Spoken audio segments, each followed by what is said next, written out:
65వ దావీదు కీర్తన 11వ వచనము చదువుకుందాం. సంవత్సరమును నీ దయా కిరీటము ధరింపచేసి ఉన్నావు, నీ జాడలు సారము వెదజల్లుచున్నవి. చాలు, సంవత్సరమును నీ దయా కిరీటము ధరింపచేసి ఉన్నావు. ఈ సంవత్సరము దేవుడు మీ అందరిలో మనందరిలో ఆయన దయను కిరీటముగా ఇస్తున్నారు. ఆయన దయ పొందుకుంటేనే ఆరోగ్యం పొందుకుంటాము, ఆయుష్కాలం పొందుకుంటాము, ఉద్యోగ వివాహ సమస్తము సర్వము, పిల్లల చదువులు, పరీక్షలు, నెక్స్ట్ పరీక్షలు వస్తున్నాయి. ఆయన దయ ఉంటేనే నీ వ్యాపారం ఆశీర్వదించబడుతుంది. ఆయన దయ ఉంటేనే నీ కుటుంబంలో హెచ్చింపబడతావు. ఆయన దయ లేకుండా ఏమి కూడా మనకి జరగవు. ఈ సంవత్సరము ఆయన దయ మరి మీ మీద, మీ పిల్లల మీద ఈ 12 నెలలు, ఈ సంవత్సరం అంతా ఉండాలని ప్రభువారు ఆశపడుతున్నారు. మనము కనిపెట్టి ఉండాలి. ఆయన సన్నిధిలో మనము కనిపెట్టుకుని ఉండాలి. ఆయన దయ ఏ విధముగా ఉంటుందంటమ్మా? కిరీటముగా ఇస్తారంట ప్రభు. కిరీటము దేనికి గుర్తు? ఘనతకు గుర్తు, అధికారానికి గుర్తు, గొప్పతనానికి గుర్తు. కిరీటముగా నిన్ను అన్ని విషయాల్లో హెచ్చించేవాడుగా, దీవించే తండ్రిగా, నిన్ను గణపరిచే తండ్రిగా ఆయన ఒక్కరే ఉన్నారు ఈ భూలోకములో. ఏమున్నా ఏమి లేకపోయినా ఆయన ఒక్కరుంటే చాలు. నీ పేరు నీ కుటుంబములో, నీ వీధిలో, నీ గ్రామములో, నీ సంఘములో, నీ బంధువుల మధ్యన ఉన్నతముగా ఎదగాలంటే, ఉన్నతముగా నీవు ఆశీర్వదించబడాలంటే ఎవరి దయ ఉండాలి? దేవుని దయ ఉండాలి. ప్రభు అంటారు కదా, యేసు జ్ఞానమందును వయస్సునందును దేవుని దయందును మనుషుల దయందును వర్ధిల్లుతారు. దేవుని దయ ఉండాలి, మనుషుల దయ కూడా ఉండాలి.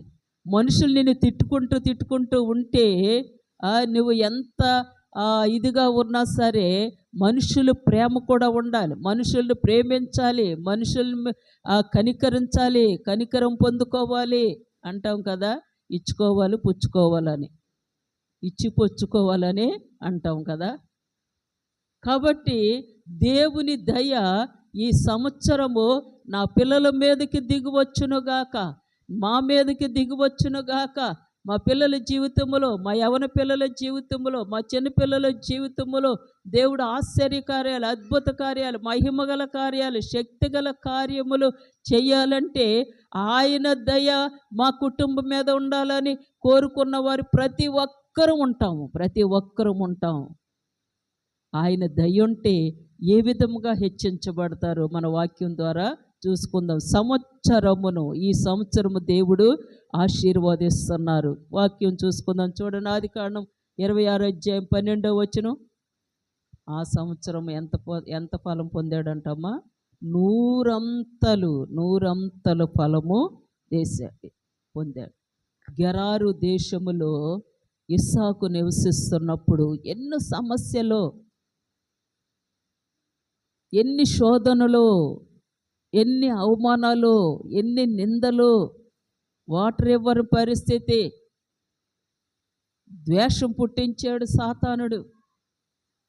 భార్య వలన శోధన వచ్చింది.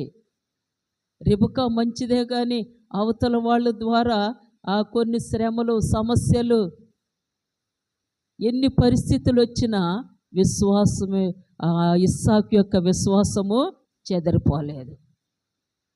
నా దేవుడు ఉన్నాడు. నా తల్లి చనిపోయినా, నా తండ్రి చనిపోయినా, తల్లిదండ్రులు లేకపోయినా నాకొక్కరే ఉన్నారు.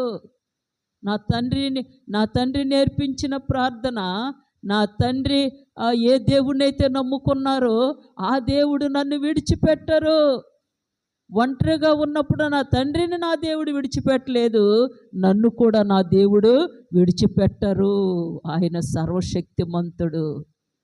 ఆ సంవత్సరము కరువులో, ఇబ్బందులో, ఇరుకులో, ఎన్నో అవమాన పరిస్థితులు ఆ సంవత్సరం విత్తనం వేశాడంట. ప్రతి విత్తనము 100 గింజలు పండిన, 100 ఆశీర్వాదము వచ్చింది. ఈ సంవత్సరము నీ కుటుంబం ఆశీర్వించబడాలి. కలవరాలు, దుఃఖాలు, వేదనలు, అనేక పరిస్థితులు కృంగదీస్తున్న ప్రభు పాదాలు పట్టుకుని ఈ సంవత్సరము నీ పిల్లల జీవితంలో గొప్ప కార్యాలు చూస్తావు తప్పనిసరిగా. ఆ సంవత్సరం విత్తనం వేసి ఆ 100 ఫలము పొందాడు. ఈ సంవత్సరము నీ జీవితంలో ప్రార్థన అనే విత్తనము వేయి, నీ హృదయంలో వాక్యం అనే విత్తనం వేయి, దేవునితో సహవాసం అనే విత్తనం వేయి, దేవునితో అనుసంధానం అనే విత్తనం వేయి, అనేక మంది కోసం ప్రార్థన చేసే విత్తనం వేయి.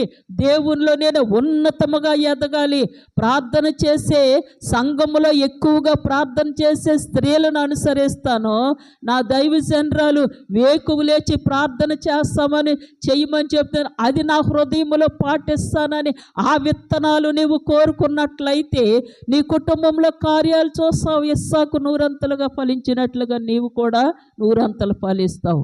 కఠినముగా ఉన్న సమస్యలు, చాలా మొండి సమస్యలు కూడా దేవుడు మెత్తని చేస్తారు కేవలము ప్రార్థన బట్టే. దేవుని బిడ్డలారా, ప్రార్థన బట్టే.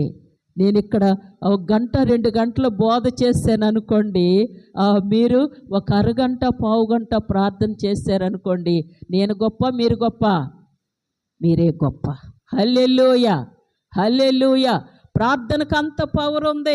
నేను గంటలు నిలబడి ఇక్కడ ఏదో బోధ చేసేస్తే నేను గొప్ప కాదు. ఎవరు మోకాళ్ళు వంగుతాయో, ఎవరు నడుము వంగుతుందో, ఎవరు మెడ వంగుతుందో ఆయన దగ్గర మనం సాగిల పడినప్పుడు కబుర్లు చెప్పడం కాదు, మాటలు చెప్పడం కాదు, ఎన్నైనా ఊసులు, ఎన్నైనా మాటలు చెప్పుకోవచ్చు, చెప్పొచ్చు, నిజం ఉండొచ్చు, అబద్ధం ఉండొచ్చు, కానీ సర్వశక్తిమంతుడు సమస్తము చూస్తున్న తండ్రి ఆయన.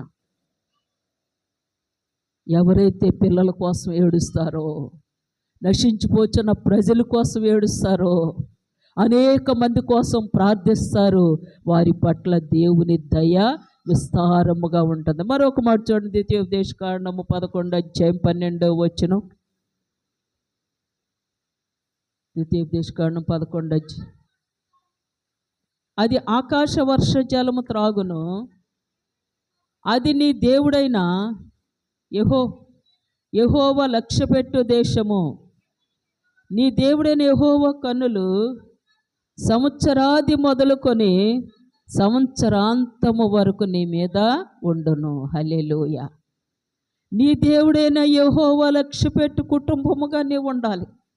నీ దేవుడైన యెహోవా కన్నులు సంవత్సరాది మొదలుకొని సంవత్సరాంతము వరకు నా కుటుంబం మీద, నా పిల్లల మీద, నా బంధువుల మీద, నా సంఘం మీద, నన్ను దూషించేవారు, ద్వేషించేవారి మీద కూడా ఆయన దయ, ఆయన కటాక్షము ఉండాలి. దేవుని బిడ్డలారా, మాటకు మాట అనుకున్నందువల్ల ఏమీ కాదు, కానీ ఒక మాట పడినందువల్ల మేలు ఉంది. హల్లెలూయా. ఒక మాట పడినందువల్ల, దేవునికి లోబడినందువల్ల, దేవుని గణపరిచినందువలన దేవుడు అక్కడ మహిమ పొందుతారు. దేవుని బిడ్డలారా, ఈ సంవత్సరంలో మన నోరు కాచుకుందాం, మన హృదయాన్ని ప్రభువుకి ఇద్దాం. దేవుని కోసం యథార్థంగా బ్రతికినప్పుడు దేవుడు ఇచ్చే ఆశీర్వాదాలు అమితముగా ఉంటావు. యెహోవా ఆశీర్వాదము ఐశ్వర్యం ఇస్తుంది. నరులు ఎంత కష్టపడినా అది ఎక్కువ కాదంట. నన్ను కాలు చేయతనుకొని ఎంత పరుగులెత్తన ఎక్కువ కాదు, దాని మీద ఏముండాలి? దేవుని యొక్క ఆశీర్వాదము ఉండాలి. దేవుడు అంటున్నారు, ఇస్సాకును ఆశీర్వదించినట్లుగా ఈ సంవత్సరం నీ కుటుంబాన్ని ఆశీర్వదిస్తాను. రెండవది, ఆయన యెహోవా లక్ష్యపెట్టే దేశముగా, కుటుంబముగా నీ దేవుడైన యెహోవా కన్నులు సంవత్సరాది మొదలుకొని సంవత్సరాంతం వరకు మన మీద ఉండును గాక. దీనంతటికే మూలము దేవుని సన్నిధి, దేవునితో సహవాసము, దేవుని పరిస్థితులు. గొప్పగా ఆయన పరిస్థితులు మారుస్తూ ఉంటారు. దేవుని బిడ్డలారా, ఇక్కడ చూసినట్లయితే సంవత్సరమును నీ దయా కిరీటమును ధరింపచేసి ఉన్నావు. చిన్న వాక్యం బైబిల్ గ్రంథములో కొంతమందిని మన ముందుకి తీసుకొస్తాను దేవుని బిడ్డలారా. చూడండి, ఎస్తేరు గ్రంథము 2వ అధ్యాయము 17వ వచనము.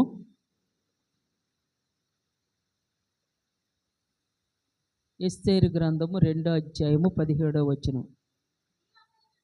స్త్రీలందరికంటే రాజు ఎస్తేరును ప్రేమించెను, కన్యకలందరికంటే ఆమె అతని వలన దయా దాక్షిణ్యములు పొందెను.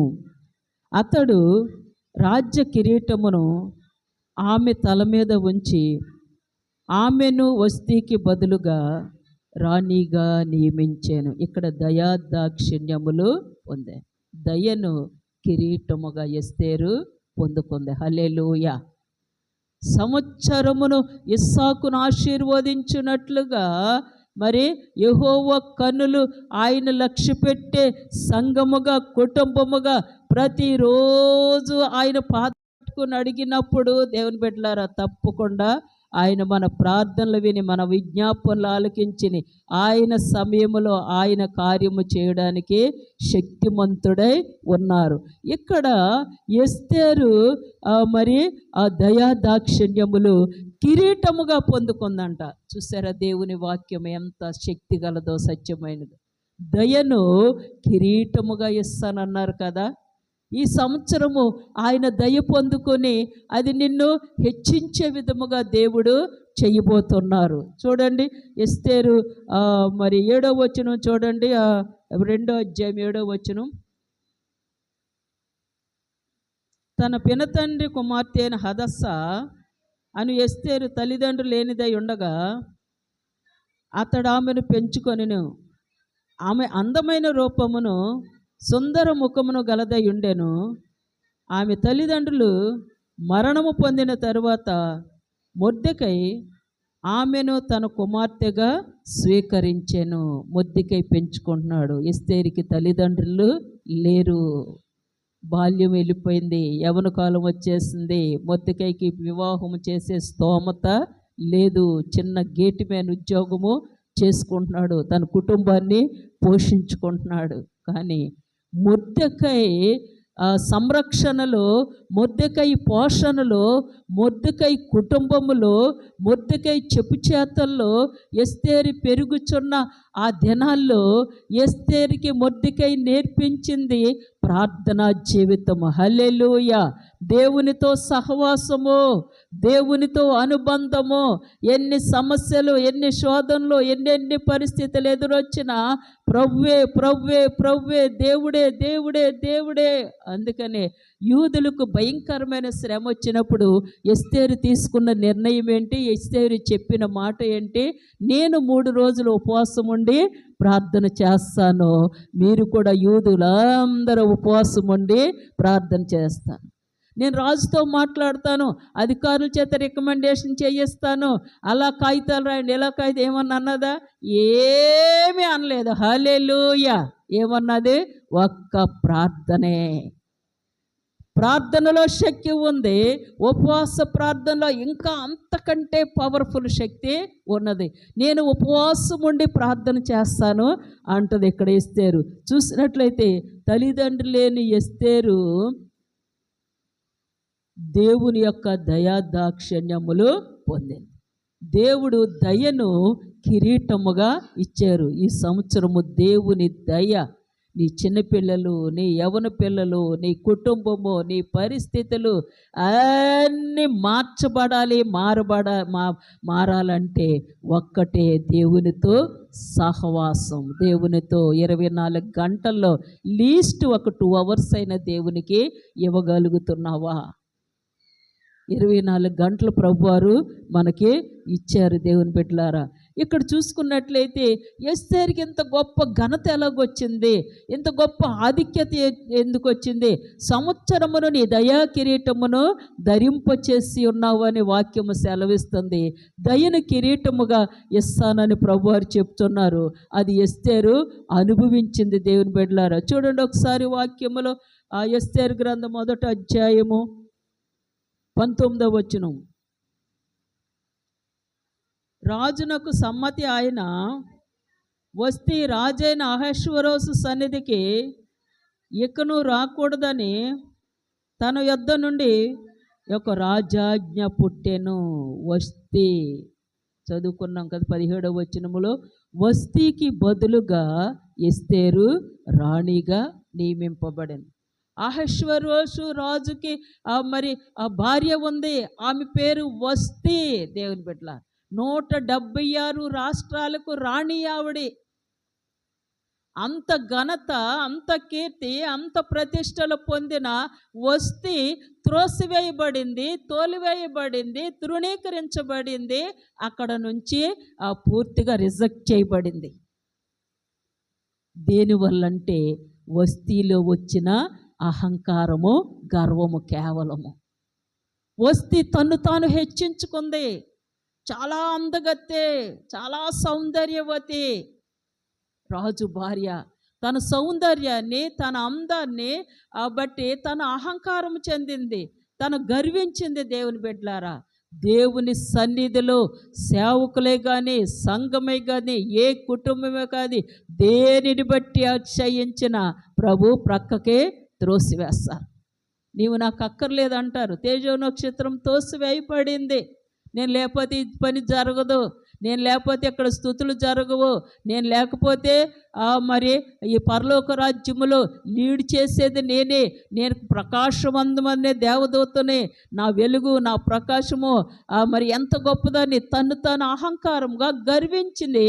ఏం చేయబడింది? భూలోకములోనికి త్రోసివేయబడింది. అని పెట్టారా? నేనే కాదు, నీవే కాను, ఏ విషయములో డబ్బున్నా, పేదరికమన్నా, ఏమున్నా ఏమి లేకపోయినా ఆయన కలిగి ఉన్న మనము ఎట్టి పరిస్థితిలో దేనిని బట్టి అతిశయించిన త్రోసివేయబడతాం. ఆయన ఇవ్వగలరు, తీయగలరు. ఆయన మహిమ అంత గొప్పది, ఆయన శక్తి అంత గొప్పది. వస్తీ ఇక్కడ రాణి. ఎస్తేరు తల్లిదండ్రులు లేకుండా పేదరికములో దీనురాలు, దరిద్రురాలు. ఆ మొర్దెకై భార్య మరి తన్ను ఎలా చూసుకునేదో ఏంటో ఆ పరిస్థితులన్నీ కూడా దేవునికి తెలుసు. ఎస్తేరు ఒక్కటే ప్రార్థన చేస్తుంది. ఒక ప్రక్కన మొర్దెకై ప్రార్థన చేస్తున్నాడు. మొర్దెకై గొప్ప ప్రార్థనాపరుడు. దేవుని బిడ్డలారా, ఆ ప్రార్థనే కుటుంబానికి నేర్పించాడు. కుటుంబాన్ని అనుసరించేలాగా, కుటుంబము దేవుని మీద ఆధారపడేలాగా నడిపించిన కుటుంబముగా ఉంది ఈ కుటుంబము. మనం ఒక యజమానురాలుగా కుటుంబాన్ని ఎలా నడిపించగలుగుతున్నాం? మన పిల్లల విషయంలో ఒక యజమానుడుగా నీ భార్య పిల్లల్ని ఎలా లీడ్ చేయగలుగుతున్నావు? ఉదయం లేసి అమ్మ ప్రార్థన చేసుకున్నావని నీ భార్యని ఎప్పుడైనా అడిగావా? నువ్వు ప్రార్థన చేసుకుండా బయటికి డ్యూటీకి ఎలాగెళ్తావు? దేవునిలో గడపకుండా ఎప్పుడైనా నీ భర్తను ఎప్పుడైనా అడిగావా? దేవుని పరిస్థితులు, దేవుని సంభాషణ మీ ఇద్దరి మధ్యన ఎప్పుడైనా జరిగిందా? దేవుని బిడ్డలారా, ఒక ప్రక్కనేమో మొర్దెకై ప్రార్థన చేస్తున్నాడు. దేవుని అడుగుతున్నాడు, ఈ బిడ్డకి నేను ఎలా వివాహం చేయాలి ప్రభువా? యవ్వన కాలం వచ్చేసింది, యుక్త వయసు వచ్చేసింది. ఈ కుమార్తెను ఒక ఇంటిదాన్ని చేయాలంటే, ఒక కుటుంబకురాలు చేయాలి. నా దగ్గర స్తోమత లేదు. మీ మీదే ఆధారపడుతున్నాను. మీ చిత్తమే, మీ దయే, మీ ప్రేమే, మీ కృపే. మీరు లేకపోతే, మీరు కలుగు చేసుకోకపోతే ఈ బిడ్డకి నేను ఏమి చేయలేని ఎంత బాధపడి, ఎంత కన్నీరు కారుస్తున్నాడు మొర్దెకై. తన కుమార్తెకు కూడా అమ్మా ప్రార్థన చేసుకోరా, ప్రార్థన చేసుకోమ్మా, దేవుడు నీ భవిష్యత్తును ఆశీర్వదిస్తారు, నిన్ను ఆశీర్వదిస్తారు. తన కుమార్తె దేవుణ్ణి ఎస్తేరు ప్రార్థన చేస్తుంది. మొర్దెకై దేవుణ్ణి అడుగుతున్నాడు. దేవుని కార్యాలు గొప్ప అద్భుతముగా ఉంటాయి. చూసారా? అహష్వరోషు ఆ కాలములో హిందూ దేశం మొదలుకొని కూషు దేశము వరకు అతడు పరిపాలిస్తున్న సమయంలో తన భార్య యొక్క గర్వాన్ని బట్టి ఆమె త్రోసివేయబడింది. దేవుని బిడ్డలారా, వస్తీ రాజునకు సమ్మతి అయిన వస్తీ రాజైన అహష్వరోషు సన్నిధికి ఇకను రాకూడదని అక్కడ ఆ మాట, ఆజ్ఞ పుట్టింది. దేవుని బిడ్డలారా, తర్వాత అదే వచ్చిన చివరి భాగంలో వస్తీ కంటే యోగ్యురాల్ని రాణిగా తాము చేయవలెను. ప్రజలందరూ, అధికారులు, సైనికులు, మంత్రులు, అక్కడ ఉన్న వారందరూ అంటున్నారు, వస్తీకి బదులుగా ఒక రాణి మనకే కావాలి. వస్తీ త్రోసివేయబడాలి. ఆ వస్తీని యోగ్యురాలుగా లేదు, వస్తీ కంటే యోగ్యురాలిని, మంచి వ్యక్తిని, గుణవంతురాలిని, బుద్ధివంతురాలిని, జ్ఞానవంతురాలిని రాజుకు భార్యగా అవ్వాలి. దేవుని బిడ్డలారా, ఆ పరిస్థితులు రాజు మరి ఆ దేశ ప్రజలందరికీ 176 సంస్థానాలకి ఆ ప్రకటన చేసినప్పుడు కన్యకులు, అందమైన కన్యకులు షూషాను కోటకి వస్తున్నారు.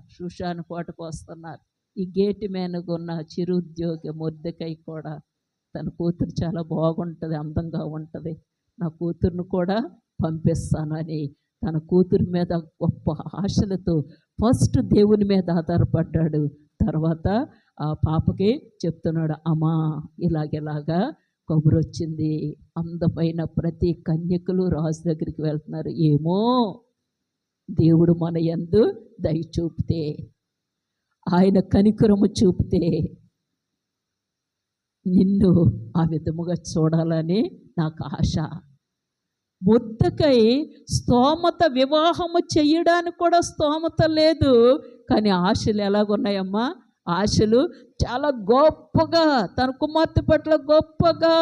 దేవుని బిడ్డలారా, మన పిల్లల స్తోమత, చదువులో స్తోమత లేకపోయినా, ఏ కోచింగ్లు తీసుకున్న మైండ్లో అక్షరము నిలబడకపోయినా, వివాహాల విషయంలో ఏదో చిన్న సంబంధం సెటిల్ అయితే బాగుండని ఎలా ఏదో రకంగా ఏ చిన్నదో అనుకోవచ్చు, కానీ దేవుని మీద ఆధారపడినప్పుడు దేవుని ప్రణాళికలు అద్భుతముగా ఉంటాయి. దేవుడి ఆశ్చర్య కార్యాలు అద్భుతంగా ఉన్నాయి. చిన్న ఆరోగ్యమే ప్రభువా మిమ్మల్ని స్తుతిస్తాను, ఆయన ఆరోగ్యము దీర్ఘాయుష్ని అనుగ్రహిస్తారు.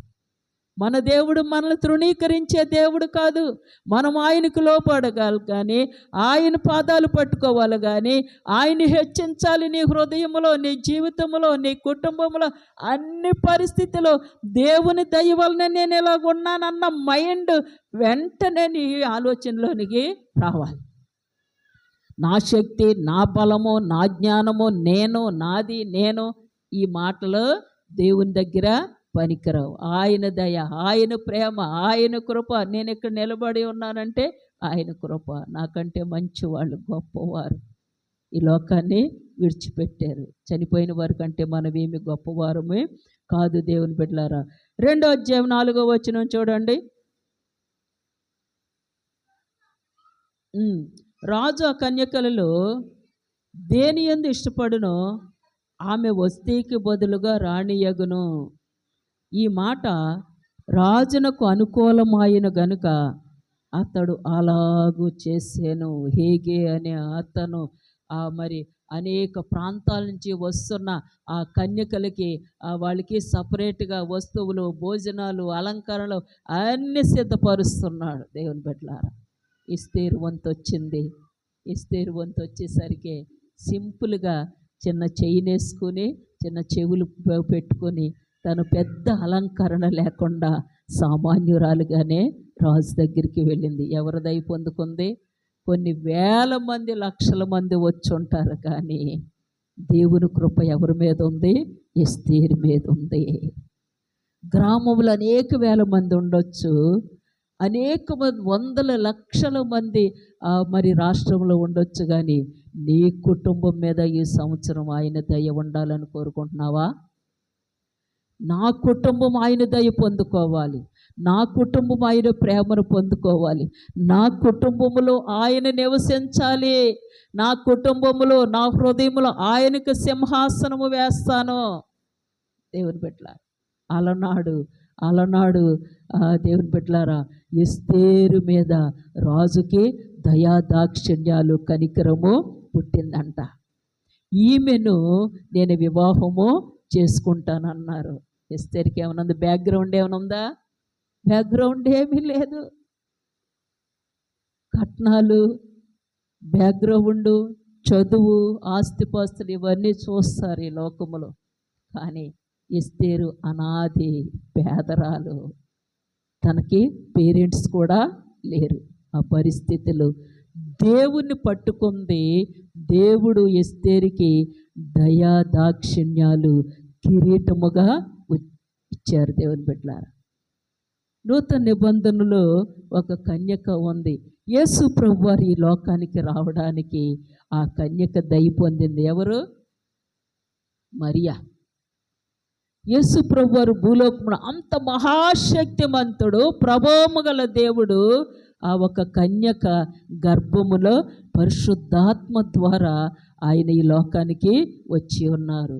ఆమె గురించి దేవదూత ఏమంటుంది? దయాప్రాప్తురాల, నీకు శుభము కలుగును గాక. దయ పొందింది. నీతిమంతురాలు, పరిశుద్ధురాలు, ప్రార్థనాపరురాలు, లోకాన్ని ప్రేమించలేదు, యవన కాలములో ఉంది, అందచందాలు ఉన్నాయి, అన్నీ కలిగి ఉన్నా సరే ఏం కలిగి ఉంది? దేవుని దయ పొందుకుంది. భూలోకమంతా ఆయన కన్నులు సంచారము చేయుచున్నవి. ఎవరు ఆయనకి ఇష్టలుగా ఉంటారో, ఆయనకి ఇష్టలైన వారికి భూమి మీద సమాధానము కలుగునుగాక. ఆయనకి ఇష్టలుగా, ఆయనకి ప్రియమైన వారుగా మనం ఉండం. కానీ మనకి మన పిల్లలకి అన్నీ కావాలంటే అది చాలా కష్టముగా ఉంటుంది. దేవుని బిడ్డల వాక్యం వినుచున్నా నీవు, వాక్యము గ్రహింపుతో నీవు విన్నప్పుడు, వాక్యాన్ని నీ జీవితంలో, నీ హృదయంలో అది అన్వయించుకున్నప్పుడు దేవుని కటాక్షం పొందుకుంటావు. దేవుని దయ లేకుండా నీ కుటుంబంలో, నీ చిన్న పిల్లలు, నీ భార్య గర్భములో ఉన్న శిశువు కూడా ఎవరి దయ పొందుకోవాలి? దేవుని దయ. దేవుని బిడ్డల దయాప్రాప్తురాల, నీకు శుభము. మరియతో గబ్రియేలు దేవదూత చెప్పుచున్న మాట. ఆమె కూడా పేదరాలే, పేదరాలు గర్భమున దేవుడు ఎంచుకున్నాడు. ప్రభువులో ఎదగడానికి, ప్రభువులో జీవించడానికి, ప్రభు కొరకు బ్రతకడానికి డబ్బు ధనం అక్కర్లేదు, ఆస్తి ఐశ్వర్యాలు అక్కర్లేదు, అందచందాలు అక్కర్లేదు. దేవుని బిడ్డలారా, ఆయనకి నీ హృదయము కావాలి, నీ జీవితము కావాలి. డబ్బును బట్టి గౌరవిస్తారు ఈ లోకములో, ఆస్తిపాస్తులు బట్టి గౌరవిస్తారు, ఒంగొంగి నమస్కారాలు చేస్తూ ఉంటారు అధికారులకి, అనేక రకాల పరిస్థితులు. కానీ దేవునిలో ఇద్దరు స్త్రీలను మన ముందుకు నేను తీసుకొచ్చి ఉన్నాను. పేదరాలైన కన్యకైన మరియా తల్లిదండ్రులు లేని సరైన సదుపాయము లేని ఎస్తేరు. వారు ఏమయ్యారు? భూలోక ప్రజలందరూ కొనియాడి ధన్యురాలుగా మరియ తల్లి ఉంది. ఎస్తేరు 176 రాష్ట్రాలకు, సంస్థానాలకి రాణి అయిపోయింది. రాజు తన కిరీటము తెచ్చి ఆ ఎస్తేరు తల మీద పెట్టాడు, వివాహం చేసుకున్నాడు. గొప్ప విందు జరిగింది. దేవుని బిడ్డలారా, గొప్ప విందు జరిగింది ఆ దినాల్లో. దేవుడు ఆయన బిడ్డల్ని పరిపరి విధాలుగా హెచ్చించి ఆశీర్వాదిస్తారు. మొర్దెకై చిన్న చిరుద్యోగము అలాగే ఉండిపోయాడా? ఉద్యోగములో ఆశీర్వాదము కూడా ఇచ్చారు. చూడండి, ఆ మాట చదువుకుని ముగించేసుకుని 9వ అధ్యాయము 3వ వచనం. మొర్దెకైను గూర్చిన భయము తమకు కలిగినందున సంస్థానముల యొక్క అధిపతులను, అధికారులను, ప్రభువులను, రాజు పని నడిపించువారును యూదులకు సహాయము చేసి. 4వ వచనం.